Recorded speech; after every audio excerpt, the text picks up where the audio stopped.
Hey, everybody, welcome to Climb the Ladder for our 97th episode presented by Wash Up Network. I'm your co host, Hunter, and my equally good looking twin brother, Duncan, is sitting right here with me. Thank you to everybody who's been tuning in each week. Don't forget to subscribe, rate, and review us on iTunes and Spotify. Plus, you can see two of the same face when you head over to YouTube.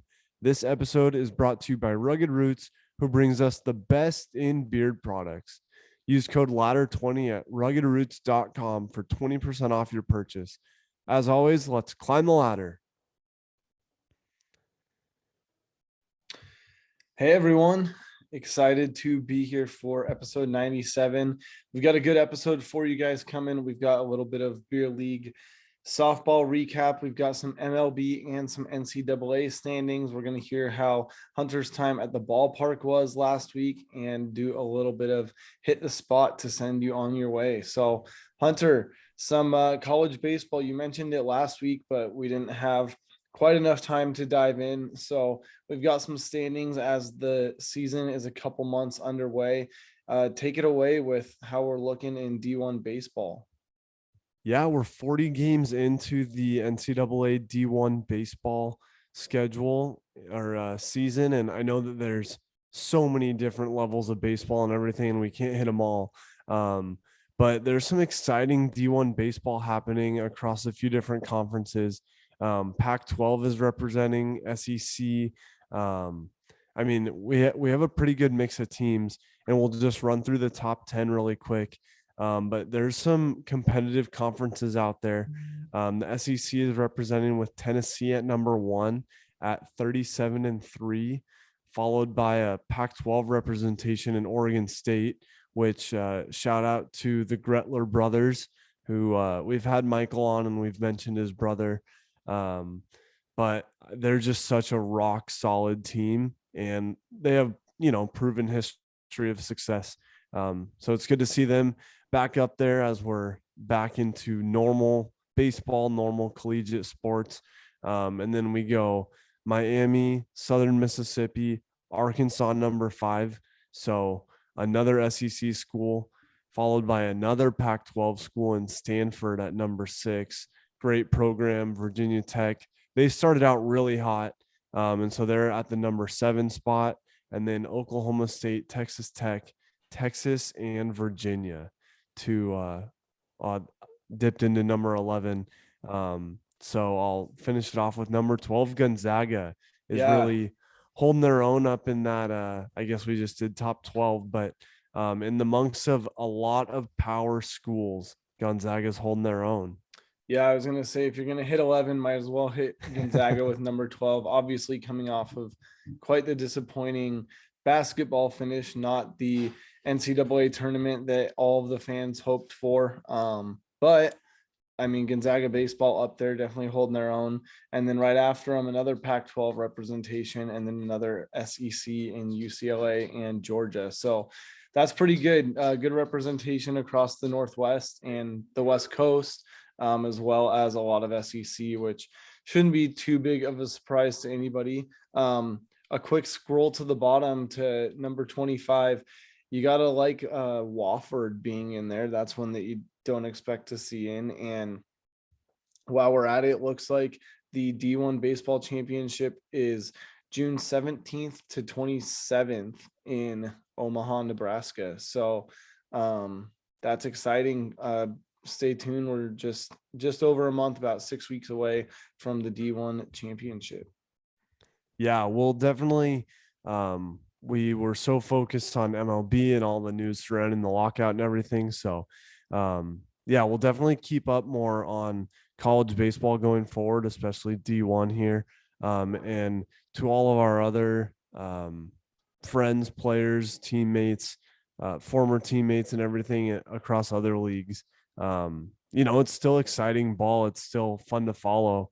But like I said, there's just a ton going on out there. So try to cover it all. But yeah, a lot of good baseball being played. Really competitive teams, as we can see in this top 25, especially. Yeah, baseball is one of those sports, and we've talked about it through the life of the podcast, but you could literally play baseball at any level. You could be a mediocre high school player and you could go play some no-name school in the Midwest, or you can go play D1 for Oregon State, and there's everything in between. And I think that's one of the things I love about baseball is anybody can play it and you can play for a long, long time. Yeah, it's really a timeless game. I mean, you can start in T-ball. I've been talking to some coworkers getting their kids out for T-ball, and you can play up past 70 years old. So Yeah, it's awesome. One thing, I'd love to pick your brain a little kind of side swerve on the topic today, but I was talking to somebody at work today about kind of the uniqueness of baseball because like baseball as a whole, it's got its fans and it's got its enemies. I mean, people think that it's boring to watch and it's not like a lot of other sports where it's not totally action packed. But on the flip side of it, if you really look into it a little bit, like it's kind of funny. You have a guy standing out there, he's got a belt, he's got his jersey tucked in, he's wearing a hat. I mean, most sports you don't wear a hat other than like golf. But he's got seeds in his back pocket. Now they're miking up players, not only mic'd up like it's recording audio that they shared later, but real time broadcasting. So think about all those things where like a majority of the game, and obviously once you get to the higher levels, it changes. But think about like a couple of random funny nuances of baseball and anything like that that you can think of just back to the playing days. Like I know for me, like hanging out in right field whenever I went out there, you have a pocket full of seeds and you're just hanging out and okay, here comes the ball, and then you kind of reset. What's that for you Well, like yeah, when and you that's think the back? thing that it's such a reactionary game. Like, I mean, mostly on defense, of course. But offense too, you're like stand there, wait for the right pitch, and then swing, and then the rest of your teammates are just waiting for their turn on offense. But yeah, I mean, that's what I can relate to also playing left field. You just stand there, you wait, maybe one of the outs is, on not a very powerful hitting team. So then the infield takes care of business some innings. You don't even get a ball to the outfield, and you're like, good job, guys. I didn't contribute to that inning. But Yeah, yeah, it's you're just pocket full of seeds, just like there. Oh, time to run towards the ball.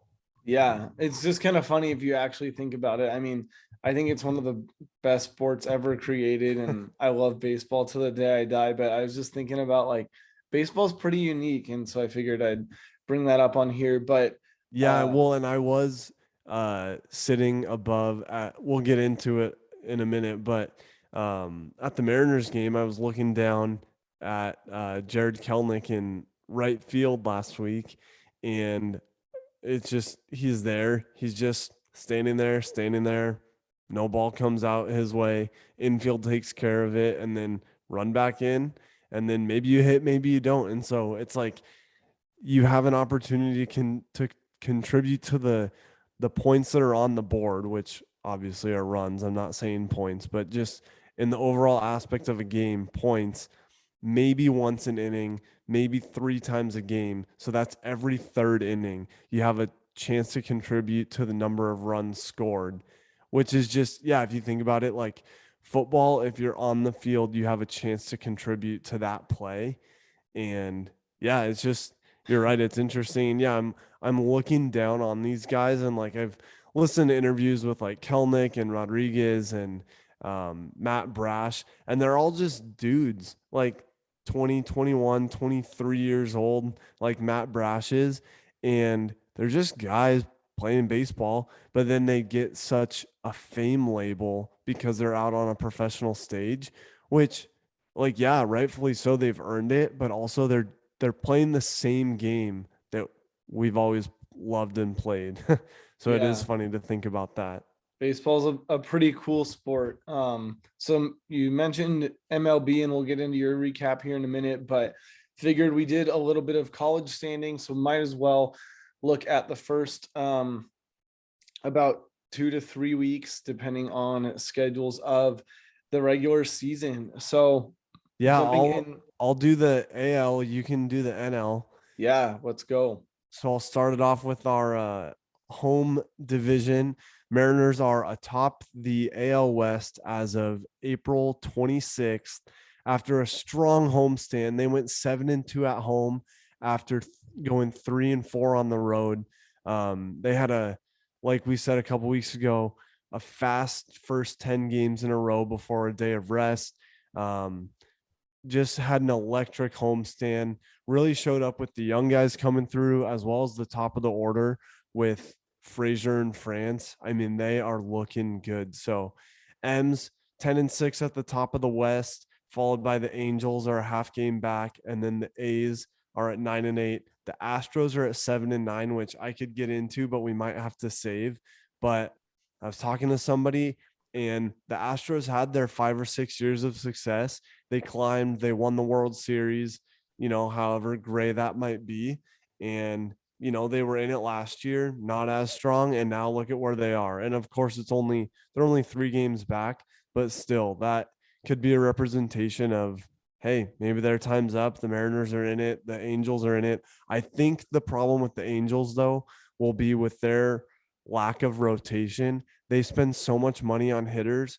I don't think they have a strong rotation, which I think the Mariners do have, which is going to make the difference. Yeah, it's funny to see those standings here 3 weeks into the season, because I remember talking at the end of last season, right when the Mariners barely missed out and the Astros obviously punched the ticket. The A's were the wild card.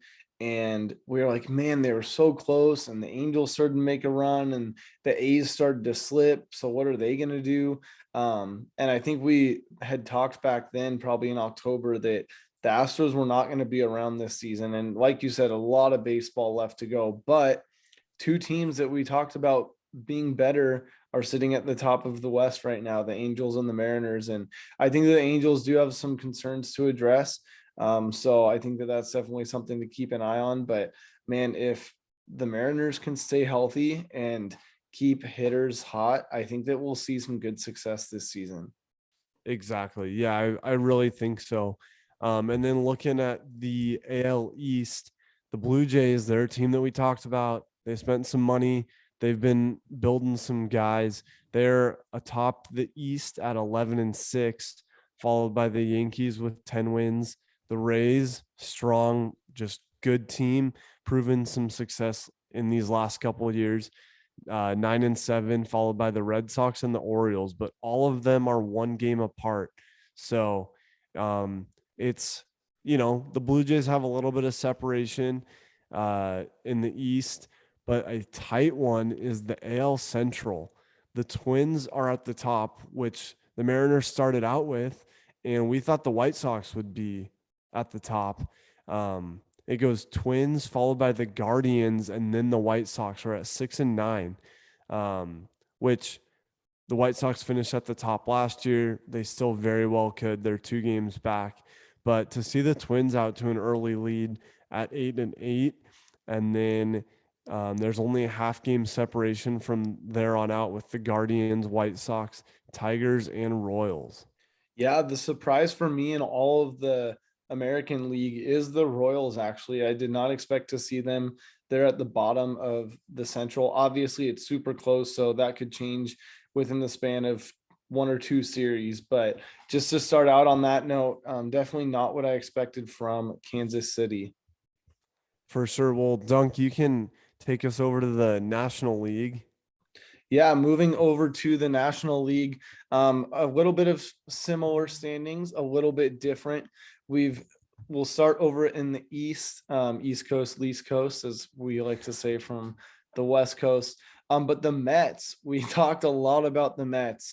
In the offseason, they've been spending a lot of money. They have new ownership, lots of excitement there in New York, but they are already 6 games ahead, sitting at 13-5 with, if I'm not mistaken, the best record in baseball right now. Yeah, Yes, they're sir. sitting atop the MLB. So 13-5. That's got to feel pretty good for the Mets with all they've invested. And then followed closely behind in the rest of the East with Marlins, Braves, Phillies, and Nationals. Nationals looking like they're going to have a struggle again. One of those things that it seems like they just haven't been able to pick up traction in the last 4 or 5 years. So we'll have to keep an eye on that. But if the Mets can stay hot, it looks like they're going to keep rolling with that traction that they have. Yeah, I think so. And even without DeGrom, he's been hurt on the IL-10. He's coming back. He's hopefully getting healthy. They're working out his shoulder, so he should be back soon. And yeah, they are a red hot team right now. Don't get hot too early, but don't sleep on them either. Yeah, well, speaking of red, but not so hot, is the Cincinnati Reds with the worst record in Major League Baseball, sitting at a whopping 3-13. That is a brutal start to the season. That's one that you say, oh, it could change in a week or two. I don't know if that one is going to have much optimism with it. So 3-13, they're already sitting significantly behind first place at 6.5 games back, with the St. Louis Cardinals sitting up there at the top. Obviously, the Albert Pujols signing for this season is the most excitement that the Cardinals have had in quite a while, and hoping for that victory lap. So I know I'm pulling for the Cards in the NL this year, and there's a tough West again this season, which we'll get to here in a minute. But yeah, the Cardinals sitting up there with the Brewers chomping at the bit, and again, a close race with the Pirates and Cubs. So anybody's game in the NL Central, just like the AL Central, but Cardinals sitting up top at the moment. Yeah, I like the Brewers in that division. I think they'll definitely be a contender as the season goes on. I think they made some good offseason moves. And yeah, I mean they just have some solid guys. I mean, you got Yelich, you got McCutcheon right there. Um, and just yeah, proven proven to get some guys that can really show up and get the job done. Yeah, well, rounding out the NL with the West, man, as if, I mean, we talked a lot about the NL West last year because it was so fun to keep track of, and it's looking like it's shaping up to be that type of season again. We've got the Dodgers just a half game ahead of the Giants, which sounds about right. That's kind of what we were looking at last year.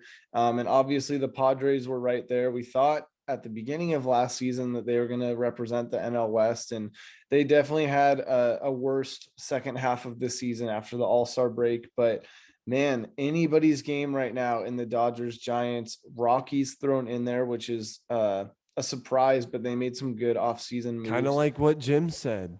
Yeah, he did. I was thinking exactly that. We'll have to touch base with him, see what they were able to do with a couple good signings. But yeah, NL West already tight. I don't think that it'll let up. I think it'll remain tight all season. And man, if there's any division in baseball right now that is just playing highly competitive baseball all across, even though the Diamondbacks are sitting there with a losing record right now, I would say it's the NL West.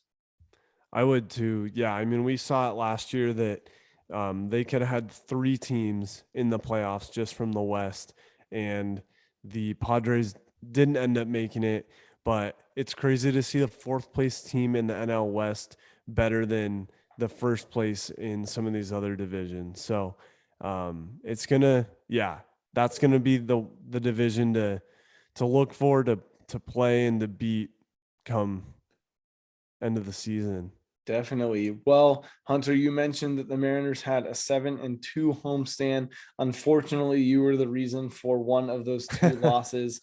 Tell us how first you went to the Rainiers the night before to get little MLB warm up, and then you went up to the big leagues, got called up to Safeco Field, and got to go to a game with some cousins, which sounds like it was fun. But tell us how the games were, and fill us in on ballpark eats and if you made all of our dreams come true. Yeah, first live sporting action this year.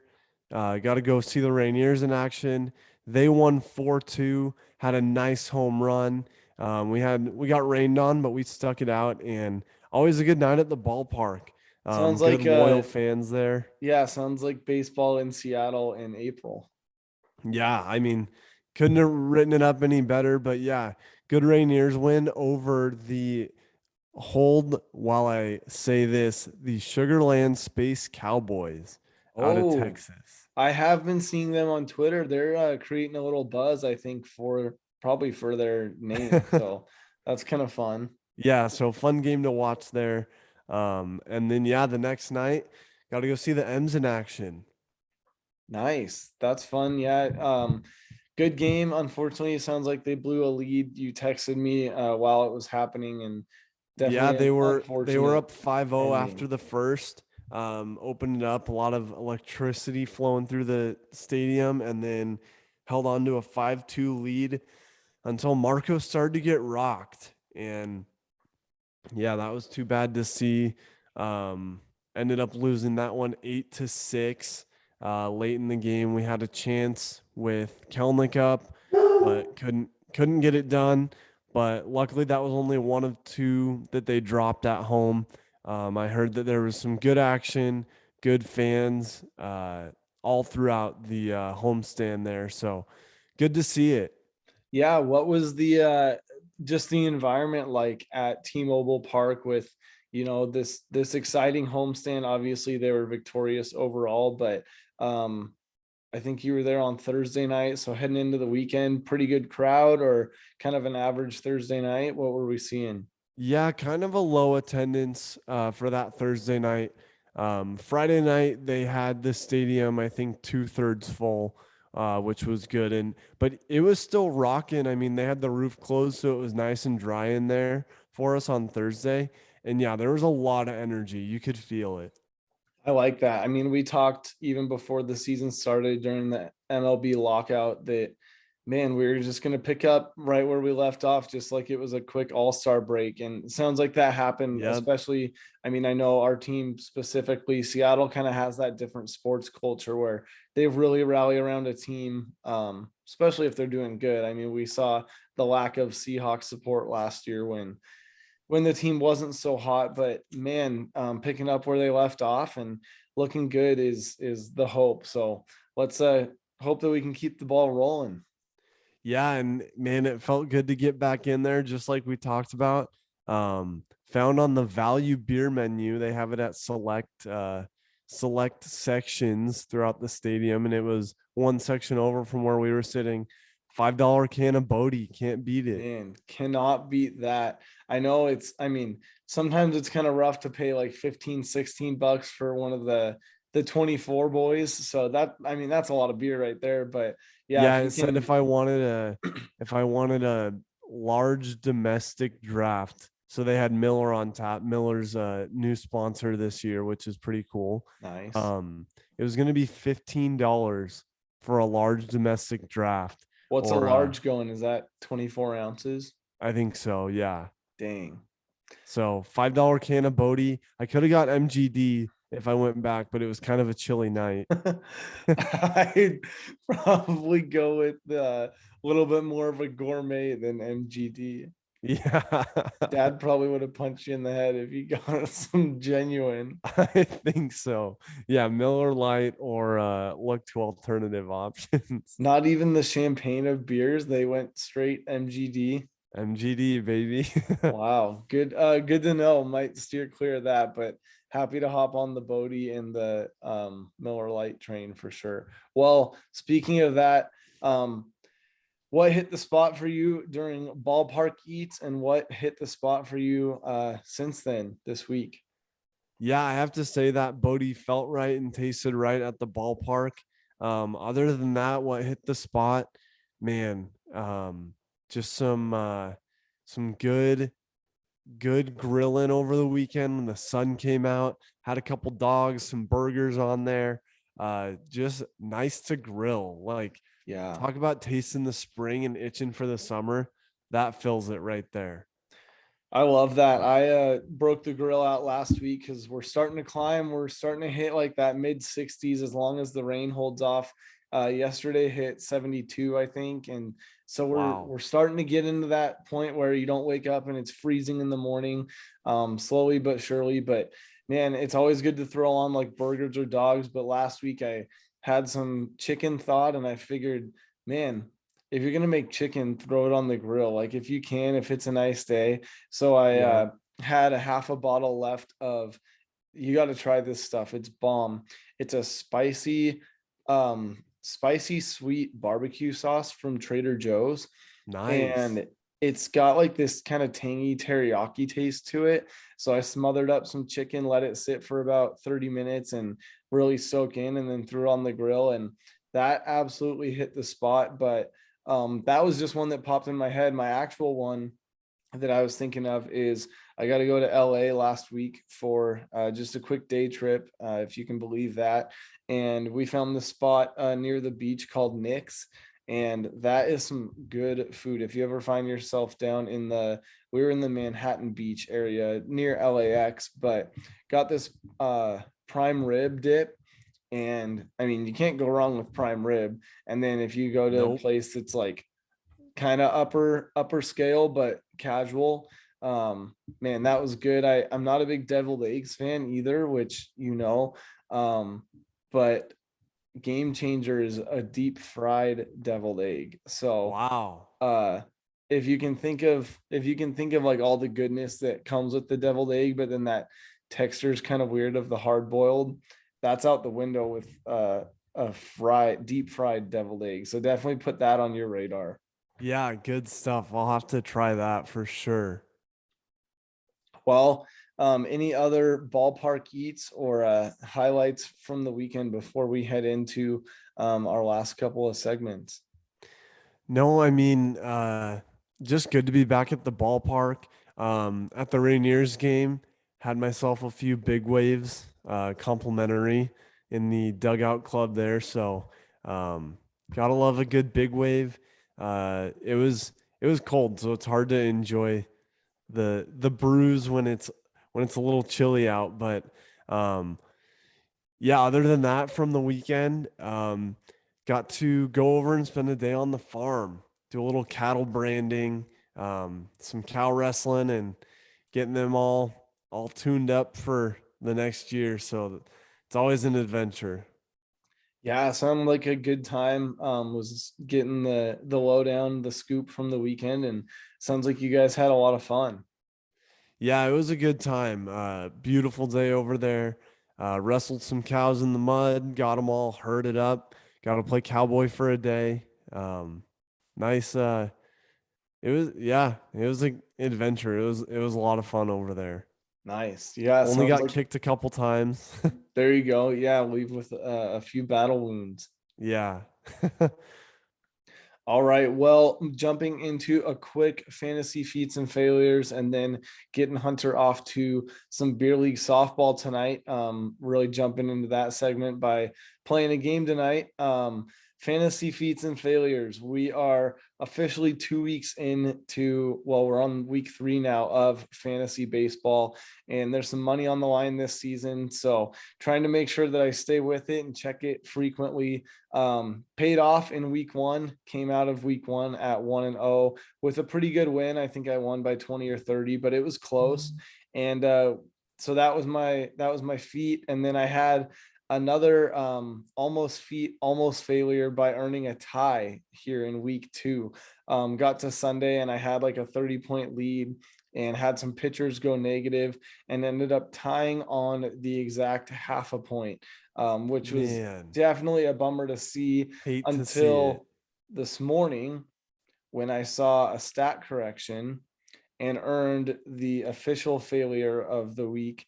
Lost by 2 points after some stat corrections. So Oh I'm no. officially 1-1 on the season. My points for has got to be hundreds above other people because I feel like I've scored way too many points to be 1-1, but hopefully that'll help me out at the All-Star break, if nothing else.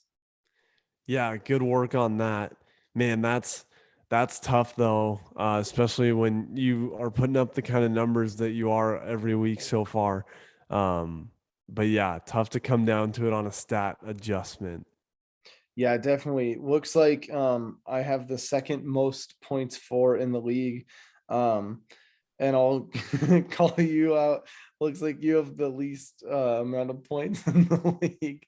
And I have just about double what you have for points for. So sounds like you might need a clean house, fire a few people, maybe fire your manager because you've got some work to do there, bud.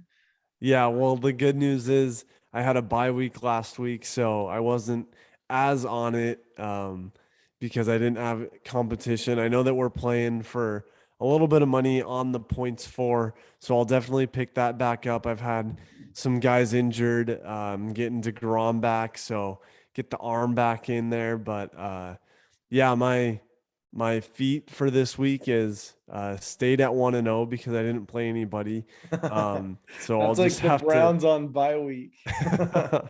use the yeah, but I'll have to use that as an opportunity to tune the guys up and get some points going.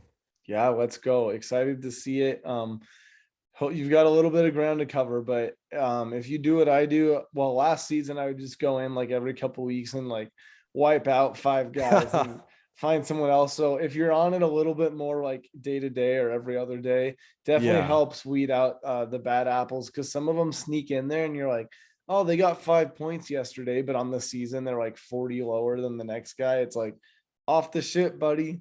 exactly. Yeah, take a hike. Yeah. But you had beer league softball. How'd that go last week? Yeah, I actually missed the game, but they did come up with the first dub. I was traveling back from LA that night on Wednesday.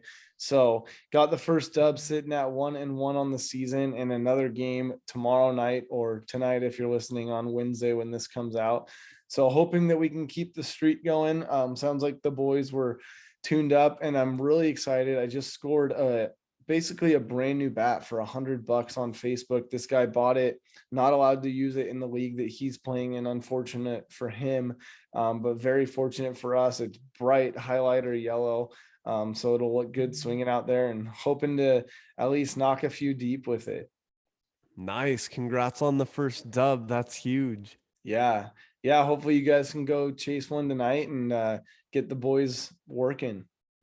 Yeah, we're feeling good. This is we're back into doubling up on the teams. So we're playing the first team that we played. We kept it close then. So yeah, should be success tonight and hoping for the first dub. Yeah. Well, we'll get you out of here in just a minute to go get some good luck juice beforehand with the guys, do a little team bonding, and oh, looks like the mascot made an appearance. There he Um, is. but yeah, good luck tonight. Hopefully you guys can be consistent. Don't do what we did and blow that 15-point lead like a couple weeks ago. And yeah, hopefully you can get it going. Yeah, got to be stay sharp on defense, and the bats have been getting tuned up. So we had a lot of guys on base last week, so we're hoping to carry some mo into this week.